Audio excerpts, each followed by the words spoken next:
আমি মোস্তফা কামাল পলাশ আপনাদেরকে স্বাগত জানাচ্ছি শিক্ষক.com আয়োজিত অনলাইন ভিত্তিক কোর্স পরিবেশ বিজ্ঞান পরিচিতিতে।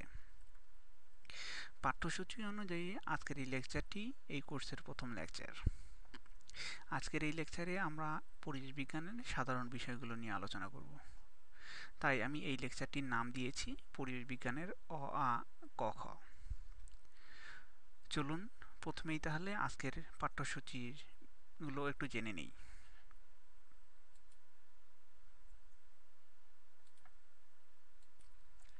প্রথমে আমরা আলোচনা করব পরিবেশের সংজ্ঞা নিয়ে। এরপরে আমরা যাব পরিবেশের উপাদানগুলো কি কি তা নিয়ে আর একটু আলোচনা করব। পরিবেশ বিজ্ঞানে কোন কোন বিষয়গুলো পড়ানো হয় সেগুলো আমরা আলোচনা করব আজকের লেকচারে। এরপরে আমরা দেখব পরিবেশ বিজ্ঞানীরা কোথায় তাদের অর্জিত জ্ঞানকে প্রয়োগ করেন। সবশেষে আমরা আলোচনা করব পরিবেশ বিজ্ঞানের কর্মক্ষেত্রগুলো, অর্থাৎ আপনি যদি পরিবেশ বিজ্ঞান বিষয়ে উচ্চশিক্ষা অর্জন করেন তবে ভবিষ্যতে আপনি কোথায় চাকরির সুযোগ পেতে পারেন। তো এই বিষয়গুলো আমরা আজকের আলোচ্য বিষয়। চলুন তাহলে প্রথমেই আমরা পরিবেশ বিজ্ঞানের সংজ্ঞাটি একটু জেনে নিই।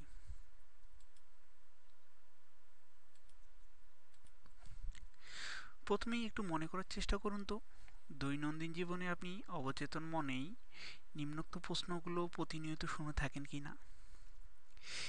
আপনার এই বাসা বাড়িতে লেখাপড়ার কোনো পরিবেশ নেই, অর্থাৎ এর দ্বারা আপনি বোঝাচ্ছেন যে বাসাটি একটু পড়ালেখার জন্য যা পরিবেশ, যেমন কোলাহলমুক্ত একটি সুন্দর রুম যেখানে পর্যাপ্ত আলো বাতাসের চলাচল আছে এবং চেয়ার এবং টেবিল সেই রুমে আছে। তো এই জিনিসগুলোর অভাব দেখা দিলেই আমরা বলি যে এখানে পড়ালেখার কোনো পরিবেশ নেই। এরপরে আমরা যেমন শুনে থাকি এই শহরে বসবাসের কোনো পরিবেশ নেই। এর দ্বারা আমরা আসলে বুঝতে পারতেছি যে এই শহরে প্রচণ্ড বায়ু দূষণ, যেমন কালো ধোঁয়া বাস বা ট্রাকের, অথবা আমাদের যে সাপ্লাই যে পানিগুলো পাই সেগুলো পরিশোধিত না, অথবা দেখা যাচ্ছে এই শহরে চাঁদাবাজ ছিনতাইকারীর সংখ্যা অনেক বেড়ে গেছে।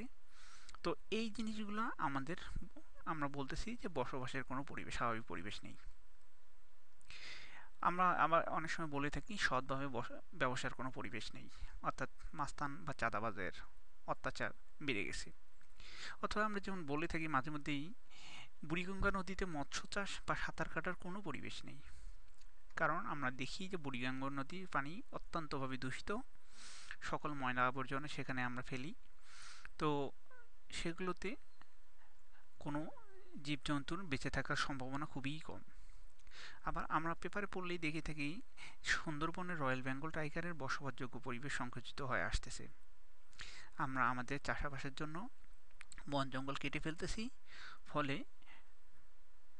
সুন্দরবনে যে বিভিন্ন প্রাণীর সংখ্যা, যার উপর রয়্যাল বেঙ্গল টাইগার নির্ভর করে তার খাদ্যের জন্য, সেগুলোর সংখ্যা কমে যাচ্ছে। তো এইগুলো আসলে আমরা দেখতেছি। এবার তাহলে আমাদের যেমন যেমন একটা স্বাভাবিক আলো বাতাস, সুন্দর বাতাসের প্রয়োজন, আমাদের জন্য প্রত্যেকটা কাজের জন্য একটি নির্দিষ্ট পরিবেশ দরকার, সেই একইভাবে সুন্দরবনের যে প্রাণী রয়্যাল বেঙ্গল, তারও একটা নির্দিষ্ট পরিবেশ দরকার বেঁচে থাকার জন্য, অর্থাৎ খাদ্যের সাপ্লাই দরকার। আবার অনেক সময় যেমন দেখে থাকি দক্ষিণাঞ্চলের জেলাগুলোতে ধান চাষের কোনো পরিবেশ নেই, কারণ আমরা দক্ষিণাঞ্চলে যে লবণাক্ত পানি ঢুকিয়ে সেখানে আমরা চিংড়ি চাষ করতেছি, ফলে মাটিতে লবণাক্তর পরিমাণ বেড়ে যাচ্ছে। তো ধান চাষের জন্য যে পরিবেশ দরকার সেটি আর বিদ্যমান নেই। তো উপরোক্ত প্রশ্নগুলোর উত্তরগুলো থেকে আমরা যা পাচ্ছি সেটা হচ্ছে কোনো জৈব বস্তু এর চারপাশে, জৈব বস্তু যেমন মানুষ, উদ্ভিদ বা প্রাণীর এর চারপাশে যা কিছু আছে বা পারিপার্শ্বিক অবস্থা যা তার বৃদ্ধি, বেড়ে ওঠা, বেঁচে থাকা বা কাজের পরিবেশকে প্রভাবিত করে থাকে, তাকেই আমরা পরিবেশ বলবো। তো এই ছিল পরিবেশের সংজ্ঞা।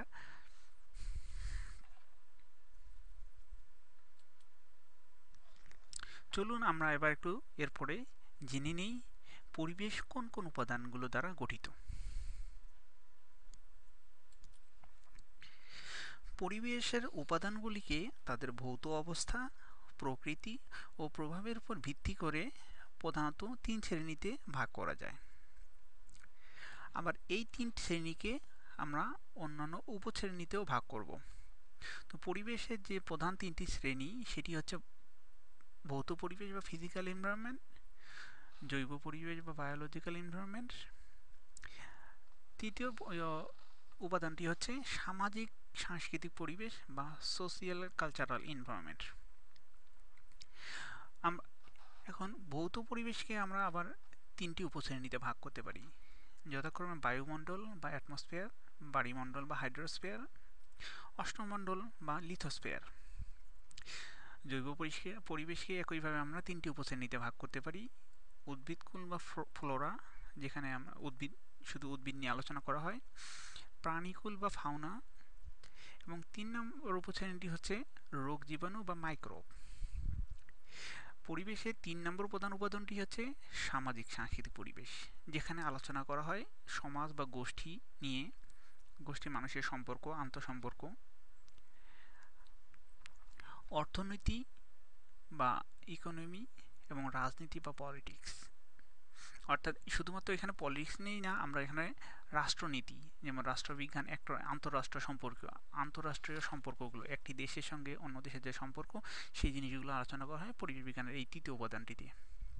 তো এখানে আমি বলে রাখতে চাই যে পরিবেশের এই 3 নম্বর উপাদানটি, অর্থাৎ সামাজিক এবং সাংস্কৃতিক এনভায়রনমেন্ট, পরিবেশের উপরে আমার পড়ালেখা খুবই সীমিত। তো আমি এই বিষয়টা নিয়ে কোনো বিস্তারিত আলোচনা করব না এই কোর্সটিতে। আমি মূলত আলোচনা করব ভৌত পরিবেশ বা ফিজিক্যাল এনভায়রনমেন্ট নিয়ে। এরপরে আমি অল্প কিছু আলোচনা করব জৈব পরিবেশ বা বায়োলজিক্যাল এনভায়রনমেন্ট নিয়ে।